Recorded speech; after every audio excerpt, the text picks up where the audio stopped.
If you have back pain, back tightness, or hip tightness, this video is for you.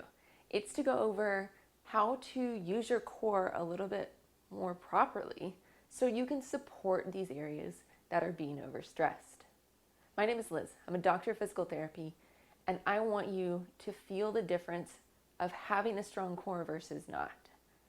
One of the first things that I want to talk about is some anatomy. Whenever I talk about core, it's not just your abdominal muscles. It's not just the front part of your stomach. This goes up into your rib cage, into your intercostals. It goes down into your pelvic floor. It also includes your diaphragm. All of these anterior or front muscles play a role together. We also have our back muscles. We have our lats that come down. We have our thoracolumbar fascia. And it's important to note that our abdominal muscles actually wrap around our body to connect into our thoracolumbar fascia. Basically like a saran wrap piece or like a very thick, non-contractile piece of tissue in our body that connects from our thoracic spine, our upper back, to our lower back. And it kind of gives that support. Whenever it gets pulled on, it tightens up and it supports that region. Supports your spine. We also have our erector spinae muscles that run along our spine, and we have our multifidus. There's many other littler muscles that are surrounding our spine that also are involved in our core. When we talk about core things, we need to talk about how our activation pattern is, or how you're turning it on. Are you actually turning your core on properly? There's many people that I've seen that I ask them to turn their core on. And this is time I usually have them laying on their back and I'm talking about their abdominal muscles. And they can't actually turn them on. So as you're watching this video, I just want you to think, can you turn on your abdominal muscles? Can you actually brace? So if somebody was going to punch you in your stomach, what would you do? Can you actually turn these on? Does that feel different than when you're actually working out and doing different exercises or lifting up something heavy? Is that the same pattern? If it is, wonderful, you're one step ahead. If it's not, then we have some disassociation going on, or where our brain to body connection isn't syncing the way that we need it to be. Now, some of the things I'm going to tell you in this video may apply to you and may not, but I bet you're going to learn some different aspects to help you with activating your core, to help you with your back issues. One of the things that I want to go over first is a breath. So to retrain some of that brain to body connection, a breath is something that I use in a lot of my different educational videos and also my exercise videos of how to turn on your core. This is a quick breath out, and it's through a small hole. Some people that I've worked with, we need to actually get a straw to help them breathe out through that straw and to make it easy. Some of the easiest ways, the position to be in, is laying on your back in this, because you can feel your belly expand and then you can feel it contract in. And as you breathe in, you want your diaphragm to drop, your belly comes out, and your pelvic floor relaxes, because we want to expand that air down into abdominal cavity. Whenever we breathe out forcefully, we want that relaxation of your diaphragm to push it out. We want contraction of your external obliques, your abdominal muscles, and we want a contraction of your pelvic floor. All of these help push that air out. Your diaphragm contracts whenever you're breathing in, just so we clarify that point. All of these come together to help you with understanding how that brace, that activation, contraction of your core, and this time the front or anterior part of your core, is what we're talking about. This is very helpful, as I said, breathing out through that small hole. Do this on your back. Do this also on your side. The side is a little bit easier than on your back because as you breathe in, stomach contents kind of falls towards the floor. You kind of gets a little bit saggy, falls in, and then as you tighten up, you bring that back in towards your body, towards your spine. This does not equal a sucking in move of your stomach. You're not trying to get your belly button to your spine. You're trying to make a wall on the front part of your stomach. If you suck in, you are just denting that wall. And so as I like to think about it, your core is a cylinder. It goes all the way around. It has a top and a bottom. And so as we think about kind of securing or solidifying or building that wall, we're building a wall on one part of our cylinder. We don't want to dent our cylinder. What makes it easier to crush a can? You put a dent in it and then you can smash it a lot easier than if you didn't put a dent in it. These are ways to think about, like, am I actually shoring up my cylinder or am I not? How this plays a role into your back. If you're doing a deadlift type move or a hip hinge type move, picking up something from the floor, a lot of us will bend over and we actually will bend a little bit more from our spine than we need to. Or we'll do the other way and do what I call as a stripper booty. And this is where we overactivate our back muscles, or whenever we're not doing a stripper booty, whenever we're flexing our spine, it means that we need a strong contraction because we're starting to lift with our back initially instead of with our hips. As we look at the spine itself, it's not meant to have load in movement. As we look at our hips, it's a ball and socket joint, and it actually gets more stable with a stronger load on it.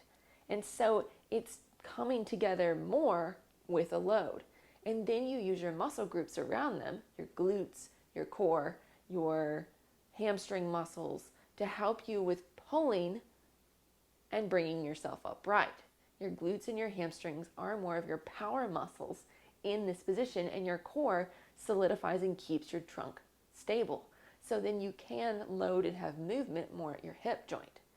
This is where you see whether I'm using my back muscles over, like you're using it too much, or if you're using it a proper amount and you're actually getting your glutes and your hamstrings to do your movement for you. Those are the ones that should be contracting and relaxing and getting longer and shorter as you're doing the movement pattern. What your back is doing is it's doing an isometric movement, or it's contracting, but it's not doing it underneath a ton of load or underneath a ton of movement. You're keeping that nice and straight. And so as you think about your core in this, you don't need, as I said, a dent in your can. The dent goes for the front and also goes for the back. You want to solidify, you want to create that wall. And also how you create the wall for your back is via that thoracolumbar fascia. And so tightening up your stomach muscles tightens up that thoracolumbar fascia, that kind of saran wrap stuff that comes into your spine, and it secures it. It gives it more stability. It helps you to move less there. And so understanding that quick breath out helps you with getting that wraparound type activation that's going to support your back the best. This is what gives you that stability when you're doing these deadlift or these other type of movements. That's why I say that it's not just a back strength exercise for doing the deadlift. It is a core strength exercise, because you're not just getting back, you're getting your front too. You're getting that full cylinder. You're also getting your pelvic floor and you're getting your diaphragm with that movement patterning. As obviously, I love the deadlift. I think it's a fantastic exercise if you load yourself properly. Another thing that can happen with some of these movement patterns is that we can overbrace. We tighten up, we hold it, and we don't allow a breath. This can put more pressure on our pelvic floor. It can cause us to have some leaking. It can cause us to have an awkward situation where we actually don't know how to release things, to relax and then tighten. With anything that we do in our body, we don't just want to hold tonic tension there. I don't want to walk around with my biceps flexed all the time, because that doesn't allow me to move my arms very functionally. I'm not going to be able to straighten it and I'm not going to be able to bend my arms. I need to relax and I need to contract. This goes for our pelvic floor as well. And a lot of times whenever we feel weakness in our pelvic floor, we tonically tighten it. And that's where people talk about pelvic floor tension. It's because we don't actually know how to relax it. We don't know how to breathe into it and then contract it and relax it. And so breathing exercises, as nuanced as they may sound, is a great way to get you to connect to your core, brain to body connection, and then for you to apply it to your actual workout. We don't want a tonic brace of everything, and we don't want a tonic relaxation where we're not controlling it. We want things to work together as we're doing this and as things control. The other thing that we want to make sure that we are doing when we're doing either a hip hinge deadlift or other core exercises, including a plank and or your leg lowers, are tenting. And that's where we are using more of our rectus abdominis muscle, more of our six-pack muscle, instead of using our obliques. Now, obviously, you've already learned why we need to use our obliques, and that's because it connects into our thoracolumbar fascia. That is a much needed area, the obliques and also your transverse abdominis, to connect into it and make our cylinder whole. Well, our rectus abdominis is important for that because it connects in to our front. It controls our kind of back and forth movement here, but it doesn't need to be the only thing working. And so for tenting, or if you're pregnant, it's called coning. It's where you are using more of this and here your rectus abdominis six-pack muscle more so than you're using your obliques that are going to be more on the side. You know that you're doing this more by kind of looking at your stomach. Is the center coming up more? Am I not flattening my stomach towards the sides? You can also kind of feel in just on the edges of your hip bone, your pelvis bone, and feel, is that part tight? That's going to be more of your obliques, and that's going to give you that sensation of it's firm, then you relax, it's squishy. And so feeling that difference helps you know, am I tenting? Am I using too much of my six-pack muscle? Or am I flattening and am I creating that wall? Am I creating that part of my cylinder that's going to be more functional for me? And that's why sometimes people that have six-pack muscles that you can see, they're not actually extremely functional. We need more of the obliques, and those are the sides. And you know how I said it kind of comes up into your rib cage? Well, your external and internal obliques actually attach to your ribs. And so part of what we want to do whenever we're thinking about tenting or other activation patterns when we're using this, as I said, don't suck in, but it's also don't rib flare. And so as I think about if my ribs come up and out as I'm trying to do like the top part of or like the bottom part of my squat, if my ribs flare out during that part, I'm not using my core as well as I need to. That means I'm having a rib flare there. Same thing when you're doing a plank or other pull-ups, is that we want to make sure that we're getting that strong wall, as I say, in that front part, and that we're not letting those ribs come out, because that means that we're also not getting our external internal obliques coming up and pressing down on those edges of the ribs. It's just another cue and sign that we may need some other control there. And so, as I said, that breath helps out a lot. One is even just doing a hollow hold where you're lifting up your head, you're holding your stomach.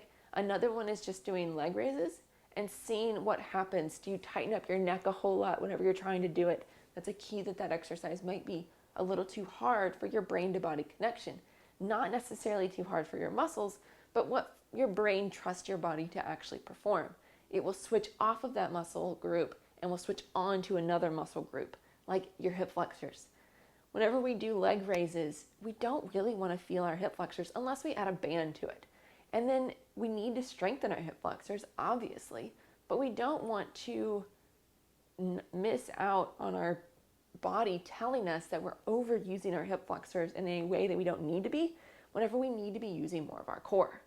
And so this kind of connection and doing those different exercises like the hollow hold, like the leg reach, this is your cue to make those easier and to step back a bit so you can actually learn how to connect your brain to your body, get that cylinder control, and also working on a kneeling hip hinge. This takes your knees and also your feet out of the equation and works on that kind of cylinder aspect where you're loading a little bit more of the backside, your glutes and your hamstrings, as well as your core backside, but you're also using that anterior area because it connects into that thoracolumbar fascia. This is where you do a little bit of a pelvic tilt, and you'll feel that control, that core kick on, and your back muscles go, ah. And that's probably what we call your neutral spine, where your spine is stacking up and it's creating that wall. I hope this was super helpful for you in understanding how to use your core better to help with your back pain, tightness, or pain, and how to actually change some misconceptions or some things that you may be doing using that breath out, and also practicing those other exercises to help you with supporting your body as you're doing either different exercises or just life in general, riding your bike and or many other different things. If you have a cue or clue that you have loved in your life, put it down in the comments. I'd love to hear it.